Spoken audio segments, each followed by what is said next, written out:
Hi, today we're going to talk about diabetes mellitus, which is not a single disease but a group of disorders that develop as a consequence of a disruption in the way our body uses glucose, better known as sugar.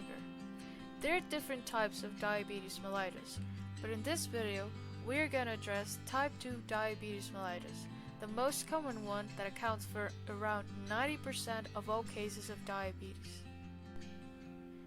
This disease is a common chronic condition that causes the level of sugar in the blood to become too high, and this is very important because high blood sugar levels can lead to problems if it remains untreated. Okay, now how does this actually work?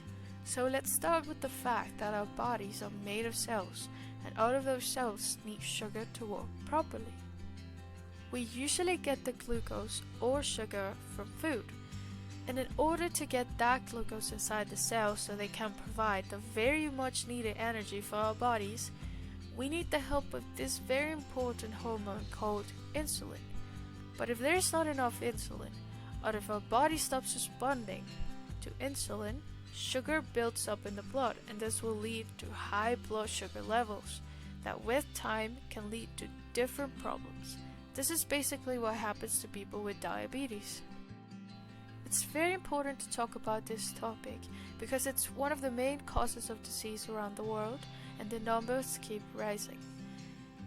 In 2019, globally, there were 463 million people diagnosed with diabetes, and it is estimated that this number will raise up to 500 million by 2030.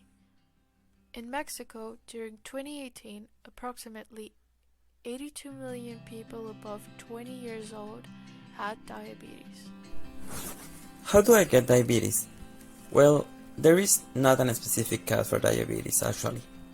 We have diabetes when our body is not capable to respond to the insulin, or we have a very poor response to it. This is usually associated to some risk factors like elevated body weight or obesity, not making physical activities or exercise in a proper way, having parents, grandparents, siblings, or any other family with diabetes, and being over 45 years old. All these things increase our risk to have diabetes.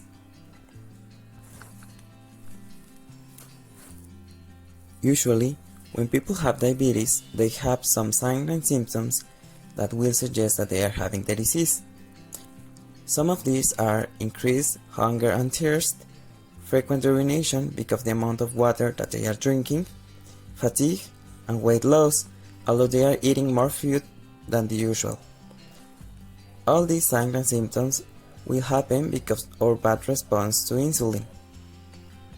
In other cases, when our patient is having longer time with diabetes, they can have some other symptoms like blurred vision, slow hearing source, frequent infections, and numbness or tingling in hands or feet, but these signs are less frequent. Diabetes mellitus type 2 can be diagnosed by making some blood tests. Your doctor may recommend to measure your levels of glycated hemoglobin, random blood sugar, fasting blood sugar, and oral glucose tolerance.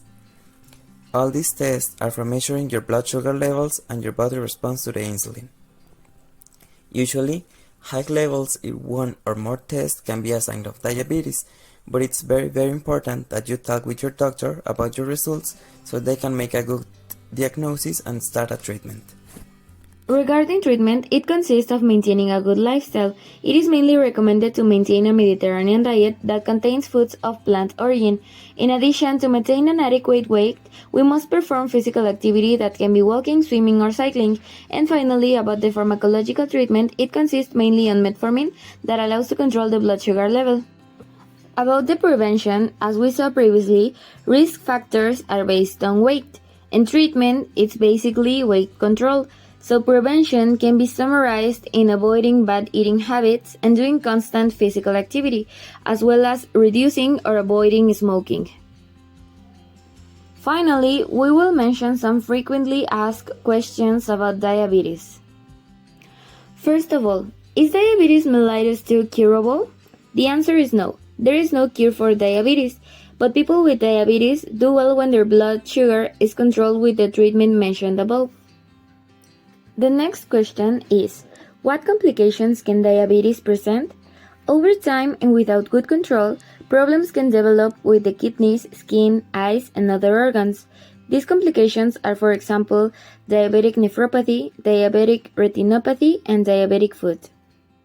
Finally, the last question is, what can I eat if I have diabetes? Well, you can eat almost anything you want. It's all about knowing proper portion sizes and how much you're putting on your plate. In this case, a nutritionist can help you plan a specific and special diet for you.